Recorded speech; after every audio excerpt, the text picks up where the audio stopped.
kung KDEX, no? So ngayon guys is namimigay sila ng pa-airdrop, no? So dito is napaka-basic lang naman gawin natin, no? So connect nyo lang yung inyong MetaMask or wallet dito kay KDEX app. At dito is pwede kayo mag-direct check-in at mag-trade dito. So kumbaga parang testnet yung trading natin dito. So kapag nag-eligible kayo, nakagawa kayo ng transaction volume, kagaya ng nagtitrade kayo gamit yung testnet, ay makakakuha kayo ng everyday na reward or ng token nila na testnet o yung KDEX token, no? So kapag kung ano naipon ninyong token dito guys, yun na mismo yung inyong makukuha airdrop, no? So ayan. So meron silang today's pool na 100,000 KDEX, no? Nagre-reset yan every 24 hours, no? Ayan, so dito makikita nyo yung earning o estimated rewards ninyo dito. Pati yung makiklaim ninyo na KDEX token. Yan. So dito sa dashboard ay makikita ninyo dito sa mismong dashboard yung inyong account, no? So loading lang guys, no? Medyo mahina yung net natin. So ayan. So makikita niyo dito yung KDEX ninyo, yung token. Ito. So ito natin naipon guys gamit sa pagtitrade.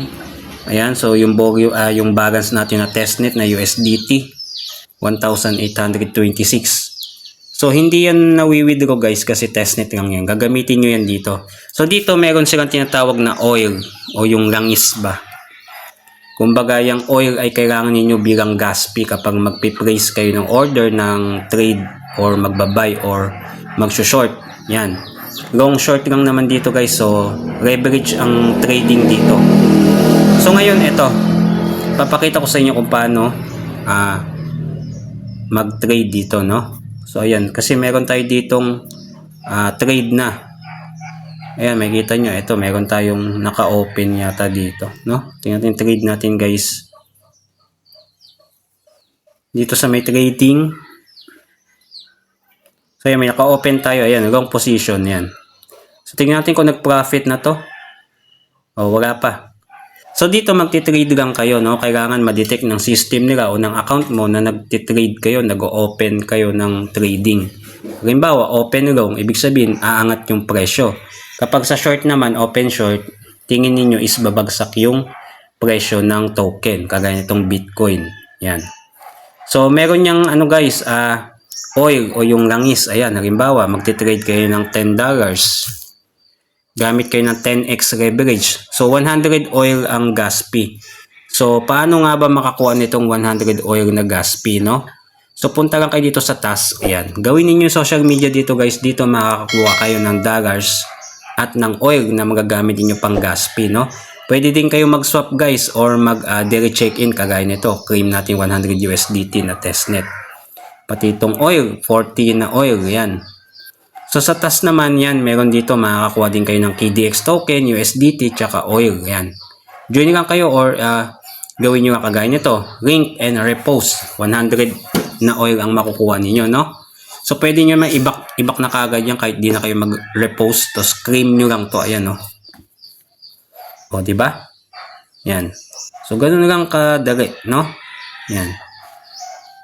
Tapos, dito sa reward, dito kayo magki-claim ng KDEX. Yan. Kung nagko-close kayo kagad ng trading. No? Tapos, dito naman sa more. Yan. Dito nyo makikita yung leaderboard. Tsaka yung inyong link. No? Kung gusto nyo mag-invite. Yan. So, dito sa leaderboard, ayan, makikita nyo dito yung daily na nagtitrade dito sa KDEX. Yan. So, ayan, kung gusto nyong subukan tong KDEX app, ay iiwan ko yung link nito sa video description. Then, subukan nyo na. Kasi sayang din yung binibigay nilang KDEX. Malay nyo is maganda yung maging value nitong KDEX. Kagaya ng mga exchange token kagaya ng MEX, Bybit token o yung Binance token, no? Baka maging ganon yung magiging value nila, no? So yun lang, ganun lang kadali, simple lang, mag-trade lang kayo dito, i-claim niyo yung oil na binibigay sa task at direct check-in. So yun lang, thanks for watching, have a nice